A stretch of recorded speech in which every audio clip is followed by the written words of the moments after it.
দিদি, একটুও ভালো লাগছে না রে। বিকাল হলেই মনে হয় কি এটা খাই ওটা খাই। আমার এখন খুব ক্রেভিং হচ্ছে যে কিছু একটা খাবো স্পাইসি। ঘরে তো পাস্তা আছে, চল পাস্তা বানাই। চলো গাইস, আজকে পাস্তা বানাবো। অনেকদিন পাস্তা খাই না। আজকে ডিলিশিয়াস একদম ঝাল ঝাল করে বানাবো। আমি আগেই জানতাম তো খাওয়ার জন্য মুখটা ছটপট ছটপট করে। বল, ও রোগা হবে কি করে? ও তো এমনি হাতি, আমার থেকে বেশি মোটা ও। আর শুধু সারাদিন খেতেই থাকে। যখন খায় না তখন ভাবে আমি কি খাবো এরপরে।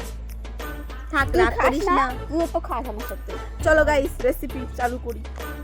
গাইস, এতগুলো পাস্তা নিয়ে নিয়েছি আর এখানে জল গরম বসিয়ে দিয়েছি। আমার দিদি ওইদিকে জল গরম করছে আর এদিকে আমি এইগুলো জিনিসগুলো নিয়ে নিয়েছি। এগুলো আমি এখন কাটবো। গাইস, আমি এখানে সবকিছু নিয়ে বসে পড়েছি। এখন আমি চপিং বোর্ডে কাটবো।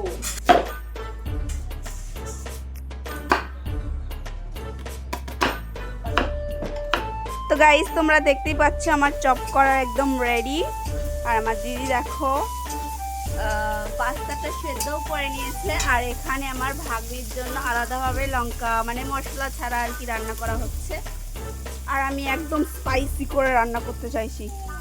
এমনিতেই তো জানো গাইস, আমি লঙ্কা খেতে খেতে আমার পেটে লিটারালি এত পরিমাণে যে ব্যথা হয়ে আছে, তবুও আমি লঙ্কা ছাড়া থাকতে পারছি না। পেটে লিটারালি আমার ব্যথা হয়ে আছে, মানে জ্বালা পোড়া করছে লঙ্কা খাওয়ার জ্বালায়, কিন্তু খেতে পারছি না, খাবো।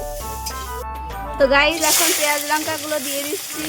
একদম ঝাল ঝাল করে বানাবি দিদি। পেঁয়াজ লঙ্কাগুলো কাটছিলাম, এর জন্য আমার দিদি এইটুকু কাজ আমাকে করে দিল, নাহলে আমিই করতাম। আমার দিদির শরীরটা খারাপ। তো গাইস, আমার ভাজা অলমোস্ট কমপ্লিট। আর এখন আমি এটা দিয়ে দিচ্ছি। লেগে গেছে গাইস। গাইস, রান্নার দায়িত্ব আজকে আমাকে দিয়েছে। আজকে ওরা শেষ, এগুলো খেতে পারলে হয়। শেষমেশ যেটা না দিলে চলবেই না, সেটা হচ্ছে ম্যাগি মশলা। ম্যাগি মশলা না দিলে আমি না কোনো টেস্টই পাই না। পাস্তাটা বানানোর পর কিছুটা এরকম লাগছিল। চলো খেয়ে দেখি কেমন বানিয়েছি। গাইস, পাস্তাটা ভুল করে ভালো বানিয়ে ফেলেছি। এতটা টেস্টি লাগছে আমি কি বলি তোমাদের। ডিলিশিয়াস।